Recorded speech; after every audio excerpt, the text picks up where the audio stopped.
Available now. Link below. In an unexpected and surprising turn of events that has now gone viral across the globe, a Chinese immigrant who survived the horrors of communism under Mao Zedong's brutal regime steps onto the stage to confront gun control activist David Hogg. What follows is an explosive exchange that will leave you speechless. Lily Tang Williams, now running for Congress in New Hampshire, delivers a chilling warning about the true cost of gun control, drawing from her first-hand experience of the atrocities committed in her homeland. As she challenges Hogg to guarantee that our government will never become tyrannical, the tension in the room is palpable. Hogg's response will shock you to the core, and this is a debate you can't afford to miss. Williams' powerful message serves as a wake-up call to all Americans about the importance of safeguarding our Second Amendment rights, so stay tuned for my full report on this groundbreaking encounter that is sure to ignite a firestorm of controversy. Now, just as Lily Tang Williams fiercely stands up against the threat of tyranny, we must also confront the looming danger of our dependence on foreign countries for critical metals like nickel. Despite being essential for our industries and energy storage, the U.S. currently produces zero nickel domestically, relying entirely on imports. Alaska Energy Metals is poised to change that. With the largest nickel deposit in the country and a commitment to environmentally responsible mining, by supporting their efforts, we can secure our supply chain, reduce our vulnerability to foreign influence, and protect our freedoms. To learn more about how you can help America achieve critical metals independence, visit alaskaenergymetals.com or simply tap more in the description below. Now, let's get to our story. In a world where our freedoms are under constant assault, a Chinese immigrant who survived the brutal communist regime of China fearlessly confronted gun control activist David Hogg at a debate hosted by Dartmouth University. Lily Tang Williams, now running for Congress in New Hampshire, delivered a chilling warning about the true cost of surrendering our Second Amendment rights, drawing from her first-hand experience of the atrocities committed in her homeland. Now, she began by sharing the harrowing reality of life under Mao's rule, where 40 million people starved to death and another 20 million were murdered during the Cultural Revolution. With this grim history in mind, she posed a crucial question to Hogg. Can you guarantee me, a gun owner tonight, our government in the U.S. in D.C. will never become a tyrannical government?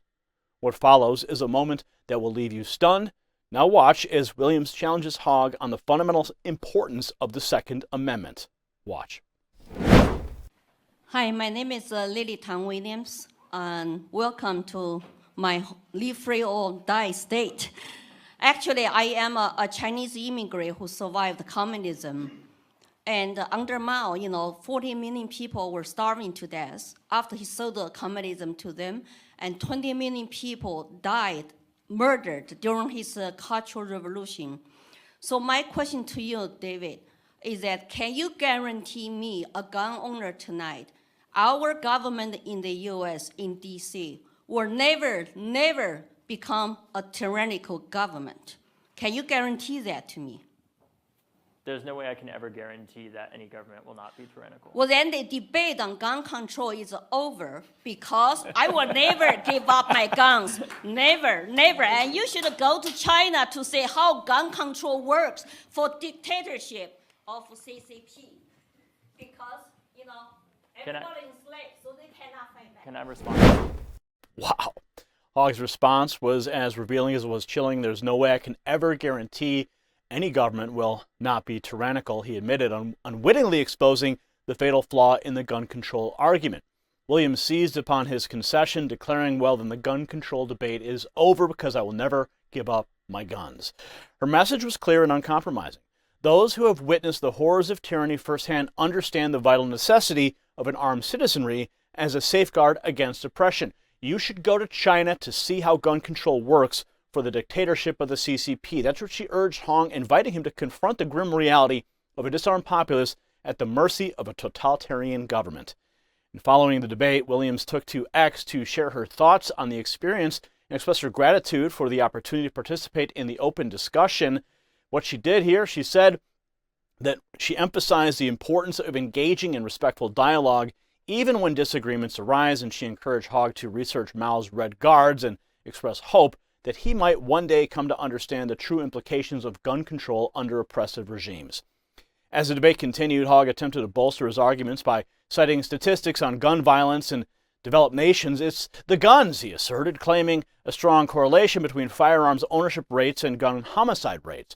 However, his co-debater, a libertarian activist, Spike Cohen, was quick to challenge this oversimplified narrative. Now, witness as Cohen presents compelling data that shatters Hogg's claims and highlights the complexities of the gun control debate. Watch. When you look at gun deaths, they broadly go into 5 different categories, which is nearly 2/3. Murders, which have been steadily dropping. There is a multi-decade trend of the steady dropping of the murder rate over time, even as there are more and more guns per people in this country, 420 or so million and counting, about 13 million a year being added to that. Then you have justified killings, which have actually kind of been going down as well, because when there's less crime, there's less people killing the criminals that are victimizing them. You have police shootings, which also have been going down roughly the same as the crime rates going down, because less crime equals less police interactions equals less police shootings. There's also been a lot more police accountability, not nearly enough, and I think David agrees with me on that, but there has been some measures that have reduced the number of shootings as well. And then finally, accidents, which have dropped by 90% in the last 40 years. As a result of safer, better manufacturing of guns, and also because of more access to training on how to properly use the guns. Interestingly enough, most of that has happened during the time that there are fewer and fewer states that require any kind of licensing or permits to own guns. So we're seeing that if there was ever an argument that licensing reduced accidents, it certainly doesn't. They're reducing on their own. The reason that the gun violence rate is going up is because after many years of going down, the rate is going back up. And I think if we're looking at gun violence as a whole and realizing that literally every other form of gun violence is dropping, except for this is not a gun problem, it is a problem. And the committing of is increasing from all types of usage, including guns. That is what we are looking at here. All right, as a follow-up question, why does the U.S. have this problem when other developed nations do not? 1 minute response, David. It's the guns. Hate to break it to you guys. I mean, you want to talk about graphs? I wish that I had my own printout of a graph of the countries that own the relationship between the rate of firearm ownership and the gun homicide rate. Even putting aside this, there is a pretty strong correlation with all these developed countries, even the ones that have stronger gun laws like Switzerland, which, by the way, if you want to get a gun in Switzerland, it's not this libertarian utopia where you can just easily get one, to be clear. Yeah. The NRA likes to talk about that all the time. That is not the case. How much time do I have? 30 seconds? A minute. It's the guns. Really, at the end of the day, like all these other countries, if you look at the countries that have the highest rates of gun violence, they also have poverty. They also have systemic racism. They also have all these other forms of systematic injustice that I agree that we need to address. But the reality is it is far harder for what happened in Parkland to happen in Switzerland or in the UK or in almost any other highly developed country than it was in the United States. Spike, 1 minute response. Yeah, so an example of systemic racism is putting a young black man in jail for owning a gun that he wouldn't have had any trouble owning if he lived up the road in a whiter and wealthier area. Putting that aside, you said you don't have a chart. I have many charts. So there was a guy whose name escapes me. He did a study where he used data from UNSCAR, or UNSCAR. It's a UN organization that is looking at arms regulations and how they relate to homicides, and it is with a pro-gun control bent that they have. And they looked at the data, and they looked at the rate of gun ownership and the rate of gun murders. And again, if this chart, no one sees it, but basically these dots would all do this if there was a correlation between gun murders and gun ownership rates. There aren't. Look, here's America. Pretty low on the international scale of gun murders, and way over here, all the other countries are over here, we're way over here. So internationally, now you may say, Spike, but that's not just looking at specific countries. Well, he also did a study on the ones with the low homicide rates only, no correlation. He looked at the countries with the highest murder rates. They decided to put America here. We're down at the bottom, no correlation. Looked at the European countries, no correlation. There's no correlation between gun ownership and gun homicides.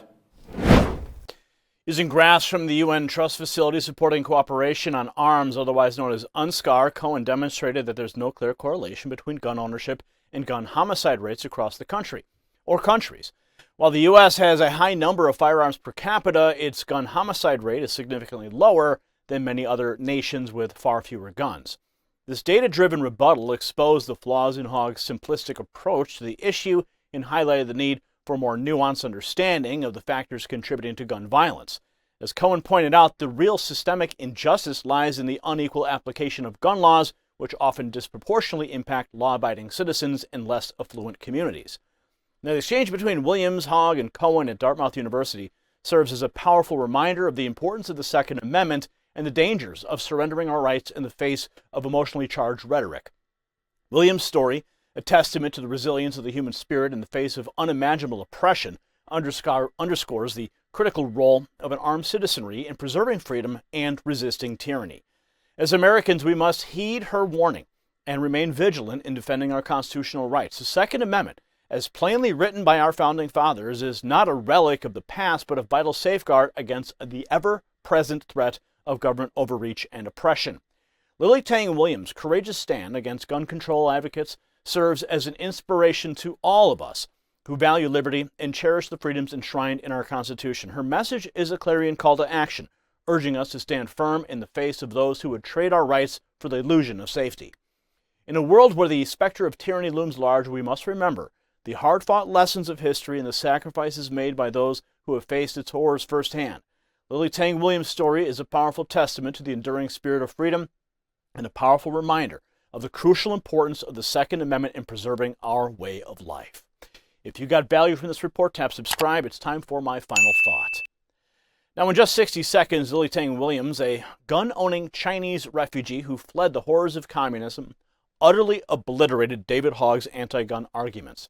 By forcing him to admit the undeniable truth that no government can guarantee it will never become tyrannical, she exposed the fatal flaw in the gun control narrative.